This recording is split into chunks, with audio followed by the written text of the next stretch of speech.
Je suis à 7 km de Bukungu, à un endroit qu'on appelle Mission Akala. Et là, je suis en train de faire l'inspection des voies navigables.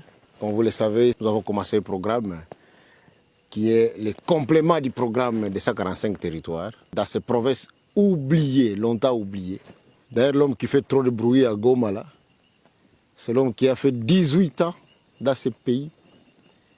Et il y a des endroits des coins de ces pays où les gens n'ont jamais vu les véhicules, les routes sont oubliées, il n'y a pas de voies navigables. Ils n'ont aucune possibilité de pouvoir accéder. Mais je voudrais effectivement répondre aux questions des gens qui parlent par-ci, par-là du discours de Kabila, de sa présence à Goma. Je voudrais effectivement profiter de ce moment pour leur dire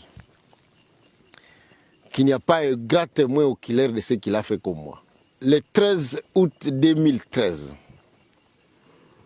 j'ai été arrêté après une émission à la radio de Magloire Palouk pour avoir dit que le FRDC et le M23 avaient un seul commandant qui s'appelait Joseph Kabila.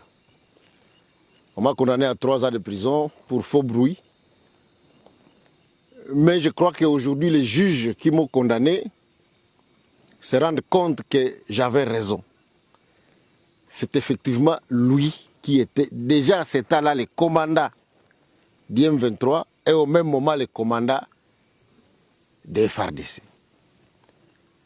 Par cette duplicité qui a duré plus de 18 ans, il a réussi à faire infiltrer notre armée de bout à bout, de telle manière que nous sommes incapables de gagner la guerre.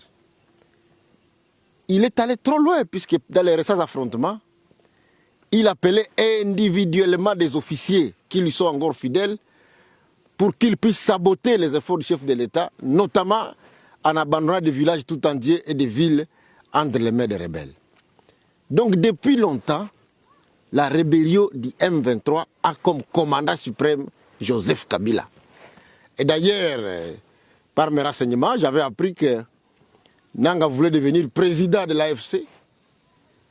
Kabila a dit non, il ne peut pas devenir président, il va être seulement coordonnateur. Puisque quand il aura pris Kalemi, moi-même le président, je viendrai pour prendre ma place. En fait, depuis que cette guerre a commencé, il n'y a que lui qui la commande, il n'y a que lui qui la finance. On ne peut pas cacher des choses. Les chefs de l'État, à les nommer, les gens avaient dit qu'ils n'avaient pas raison, mais aujourd'hui, les faits nous donnent raison. Il est allé à Goma pour prendre lui-même le commandement de cette guerre et il a un seul objectif, il veut à tout prix prendre le Katanga et s'arrêter au Katanga.